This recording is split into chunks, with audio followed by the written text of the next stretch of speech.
বিসমিল্লাহির রহমানির রহিম। বিএনপির ওয়েবসাইটের মাধ্যমে অনলাইন পেমেন্ট গেটওয়ে কার্যক্রমের আজকের এই উদ্বোধনী অনুষ্ঠানে সম্মানিত সভাপতি জনাব মির্জা ফখরুল ইসলাম আলমগীর, মঞ্চে উপস্থিত সম্মানিত স্থায়ী কমিটির সদস্য সহ সম্মানিত কেন্দ্রীয় নেতৃবৃন্দ, আমার সামনে উপস্থিত সম্মানিত অতিথিবৃন্দ এবং অনলাইনে সম্পৃক্ত পৃথিবীর বিভিন্ন দেশ থেকে উপস্থিত নেতৃবৃন্দ এবং সহকর্মীবৃন্দ, আসসালামু আলাইকুম। বিশ্বের বিভিন্ন দেশে বসবাসকারী প্রবাসী বাংলাদেশী যারা প্রবাসে থেকে দেশের রাজনীতির সঙ্গে নিজেদেরকে সম্পৃক্ত রাখতে চান, বিএনপির সদস্য হতে চান, বিএনপির সদস্য পদ নবায়ন করতে চান, তাদেরকে আনুষ্ঠানিকভাবে দলের সদস্য হিসেবে অন্তর্ভুক্ত করে নেবার জন্যই বিএনপি কার্যকর একটা উদ্যোগ গ্রহণ করেছে আজ, এবং এরই অংশ হিসাবে আজ উদ্বোধন হচ্ছে বিএনপির ওয়েবসাইটের মাধ্যমে অনলাইন পেমেন্ট গেটওয়ে সুবিধা।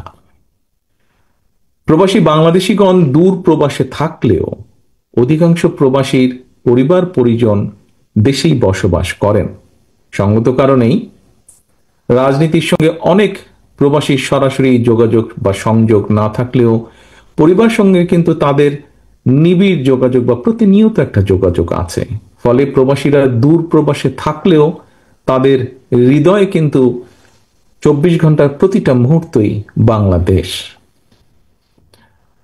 সুতরাং যেসব প্রবাসী বাংলাদেশিগণ সংশ্লিষ্ট দেশের বিধি বিধান মেনে বাংলাদেশের রাজনীতির সঙ্গে নিজেদেরকে সম্পৃক্ত রাখতে চান, তাদের জন্য সেই সুযোগ অবারিত থাকা প্রয়োজন বলে আমরা মনে করি, এবং সেই বিবেচনায় প্রবাসীদেরকে সহজেই রাজনৈতিক দলের সদস্য করার ক্ষেত্রে বিএনপির এই উদ্যোগ একটি ইতিবাচক উদ্যোগ হিসেবেই আমরা বিবেচনা করি। উপস্থিত সম্মানিত নেতৃবৃন্দ, অতিথিবৃন্দ, প্রিয় সহকর্মীবৃন্দ, বিশ্বের বিভিন্ন দেশে কম বেশি প্রায় 1.5 কোটি প্রবাসী বাংলাদেশি বসবাস করছেন। চাকরি কিংবা পেশাগত কারণে অনেকে যেমন প্রবাসী হয়েছেন, ঠিক একইভাবে বিগত 15-16 বছরে কেউ কেউ ফ্যাসিস্টের রোশনালে পড়েও প্রবাসী হতে বাধ্য হয়েছেন। এইসব প্রবাসী বাংলাদেশিদের অনেকেই বিগত 1.5 দশকেরও বেশি সময় ধরে চলা বাংলাদেশের ফ্যাসিবাদ বিরোধী আন্দোলনে বিভিন্নভাবে যার যার অবস্থান থেকে অত্যন্ত সোচ্চার ভূমিকা রেখেছেন। দেশে গণতন্ত্র এবং মানবাধিকার প্রতিষ্ঠার আন্দোলনে নিরলস ভূমিকার জন্য আমি প্রবাসীদেরকে জানাই, প্রবাসী সকল ভাই বোনদেরকে জানাই আন্তরিক অভিনন্দন। প্রিয় প্রবাসী বাংলাদেশি ভাই বোনেরা, বিশ্বায়নের এই সময়ে বিশ্বের এক দেশের মানুষ অন্য দেশে চাকরি, ব্যবসা, বাণিজ্য কিংবা বসবাস করবেন, এটি বিশ্ব সমাজের বর্তমানে একটি স্বাভাবিক নিয়মই বলা যায়। তবে নানা বাস্তবতায় প্রবাসে থাকলেও কেউ যেন জন্মভূমি সবিরোধী ভূমিকায় লিপ্ত হতে না পারেন, এই ব্যাপারে দেশপ্রেমিক প্রতিটি বাংলাদেশীর সতর্ক এবং সজাগ থাকা অত্যন্ত প্রয়োজন, বিশেষ করে বর্তমান অবস্থায়। প্রবাসী বাংলাদেশি ভাই বোনেরা লাখো প্রবাসী দূর প্রবাস থেকে কষ্ট করে মাথার ঘাম পায়ে ফেলে বাংলাদেশে রেমিটেন্স পাঠান। আপনারা জিডিপিতে রেমিটেন্সের অবদান এই মুহূর্তে 6 থেকে প্রায় 7%। সুতরাং দেশে প্রবাসীদের পরিবার এবং তাদের অর্থ সম্পদের নিরাপত্তা নিশ্চিত করা রাষ্ট্রের অন্যতম বিশেষ দায়িত্ব বলে আমরা মনে করি। প্রবাসী বাংলাদেশিগণ দীর্ঘদিন থেকেই জাতীয় নির্বাচনে ভোট প্রদানের অধিকার এবং সুযোগ চেয়ে আসছিলেন। আসন্ন নির্বাচনে তাদের সেই আশা অনেকাংশেই পূরণ হতে যাচ্ছে। এবারই প্রথমবারের মতন বিভিন্ন দেশের প্রায় 50 লক্ষের মতন প্রবাসী আসন্ন জাতীয় নির্বাচনে ভোটদানের সুযোগ পাচ্ছেন।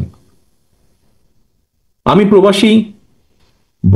প্রবাসী ভাই বোনদের ভোট প্রদানের এই সুযোগকে জন্মস্থানের প্রতি প্রবাসী বাংলাদেশিদের অধিকার এবং অবদানের একটি সম্মানজনক স্বীকৃতি হিসেবে বিবেচনা করি। প্রবাস থেকে এবারই প্রথমবারের মতন ভোট দেওয়ার সুযোগ সৃষ্টির কারণে ভোট গ্রহণ প্রক্রিয়াটি কারো কারো কাছে কিছুটা জটিল মনে হতে পারে। তবুও প্রবাসীদের ভোটের অধিকার প্রয়োগের সুযোগ চালু করার জন্য আমি নির্বাচন কমিশনকে আমাদের দলের পক্ষ থেকে আন্তরিক অভিনন্দন এবং সাধুবাদ জানাই। জনগণের রায় ইনশাল্লাহ বিএনপি রাষ্ট্র পরিচালনার দায়িত্ব পেলে ভবিষ্যতে প্রবাসী বাংলাদেশিদের ভোট গ্রহণ প্রক্রিয়াটি আরো কিভাবে সহজ করা সম্ভব হয় সে পদক্ষেপ আমরা অবশ্যই ইনশাল্লাহ নেব।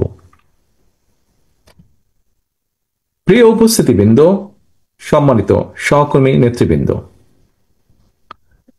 আমি একটি বিষয় এই মুহূর্তে আপনাদের সামনে একটি উল্লেখ করতে চাই, যদিও হয়তোবা এই বিষয়টি আজকের সামগ্রিক অনুষ্ঠানের সাথে হয়তো সম্পূর্ণ সামঞ্জস্যপূর্ণ নয়, তবে একজন মায়ের সন্তান হিসাবে, একজন নারীর স্বামী হিসাবে, একজন কন্যা সন্তানের পিতা হিসাবে সেই দৃষ্টিকোণ থেকে একটি বিষয় আপনাদের সামনে আমি উল্লেখ করতে চাই আজকের এই অনুষ্ঠানে। প্রিয় সকল উপস্থিতিবৃন্দ, দেশে এবং বিদেশে আমাদের জনসংখ্যার প্রায় অর্ধেক নারী, অথচ নারীদের নিরাপত্তার ব্যাপারে রাষ্ট্র এবং সমাজের উদাসীনতা ইদানিং মনে হয় একটু প্রকট হয়ে উঠছে, অথবা কোথায় জানি কি একটা সন্দেহ দোলা দিয়ে উঠছে। আমি গতকালকের একটি পত্রিকায় একটি নিউজ প্রকাশিত হয়েছে, একটি রিপোর্ট প্রকাশিত হয়েছে, সেই রিপোর্টে দেখলাম গত অগস্ট মাসে সারা দেশে 93 জন নারী ধর্ষণের শিকার হয়েছেন। গণধর্ষণের ঘটনা ঘটেছে 14টি, এর ভেতর 7 জনকে ধর্ষণের পরে হত্যা করা হয়েছে। আর এই সময়ের মধ্যে 98 জন নারী হত্যার শিকার হয়েছেন।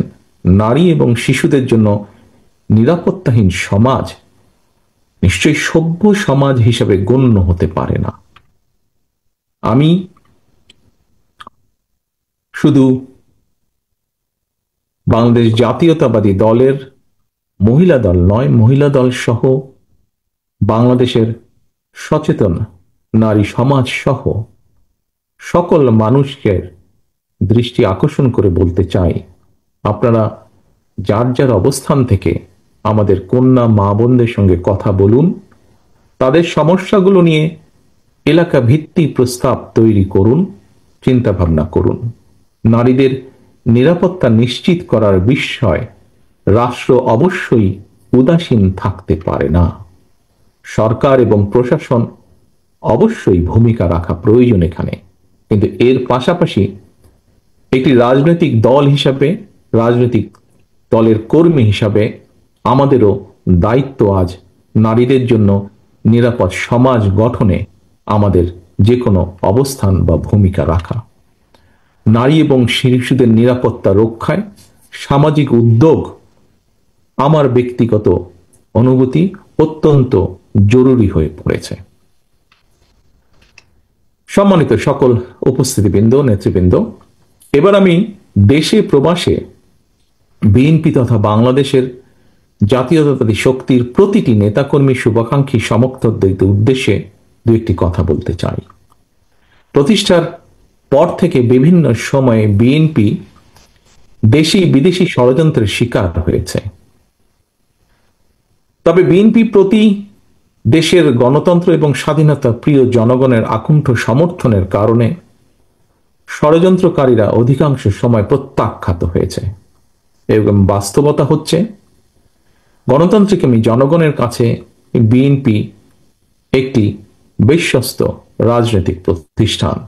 যেভাবে আজকের সম্মানিত সভাপতি, অনুষ্ঠানের সম্মানিত সভাপতি বলেছেন কিভাবে বিএনপি এদেশে বহুদলীয় গণতন্ত্র চালু করেছে, কিভাবে শহীদ জিয়ার সময় বহুদলীয় গণতন্ত্র এবং কিভাবে দেশনেত্রী খালেদা জিয়ার সময় রাষ্ট্রপতি শাসন ব্যবস্থা থেকে সংসদীয় শাসন ব্যবস্থায় দেশকে নিয়ে এসেছে। সেজন্যই একটি বিশ্বস্ত রাজনৈতিক প্রতিষ্ঠান বিএনপি গণতন্ত্রকামী জনগণের কাছে। যুগের পর যুগ ধরে জনপ্রিয়তার যে এই ধারা, এটি বিএনপি ধরে রেখেছে, ধরে রাখার চেষ্টা করেছে।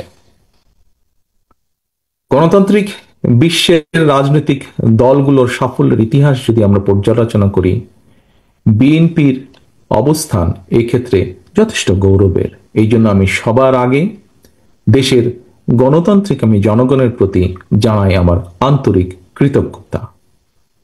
বিএনপির প্রতিষ্ঠাতা স্বাধীনতার ঘোষক শহীদ জিয়ার প্রতি জানায় বিনম্র শ্রদ্ধা। একই সাথে বিএনপির এই গৌরবজনক পথ চলায় mother of democracy Begum Khaleda জিয়ার প্রতিও আমাদের অশেষ কৃতজ্ঞতা। দেশনেত্রীর সম্মানী নেতৃত্ব, ব্যক্তিত্ব বিএনপিকে পৌঁছে দিয়েছে বাংলাদেশের প্রতিটি জনপথে, প্রতিটি ঘরে ঘরে। বিএনপির গৌরবের এই দীপ্ত মশাল ঊর্ধ্বে তুলে সামনে এগিয়ে চলা আমাদের প্রতিটি নেতাকর্মীর পবিত্র দায়িত্ব। প্রিয় নেতাকর্মী, শুভাকাঙ্ক্ষী, সমর্থক বৃন্দ, এইসব কথাগুলো বলার পেছনে নিঃসন্দেহে একটি কারণ রয়েছে। শুধুমাত্র বিএনপির বিজয় ঠেকাতে গিয়ে পতিত পরাজিত পলাতক স্বৈরাচার দেশে ফ্যাসিবাদ কায়েম করেছিল। দেশের নির্বাচনী ব্যবস্থাকে বিগত 15 বছরে সম্পূর্ণভাবে ধ্বংস করে দিয়েছিল। উদ্বেগ এবং আশ্চর্যের বিষয় হচ্ছে, ফ্যাসিবাদ মুক্ত বাংলাদেশেও বর্তমানে বিএনপির বিজয় ঠেকাতে সংঘবদ্ধ অপপ্রচার এবং অপকৌশল দৃশ্যমান হতে শুরু করেছে।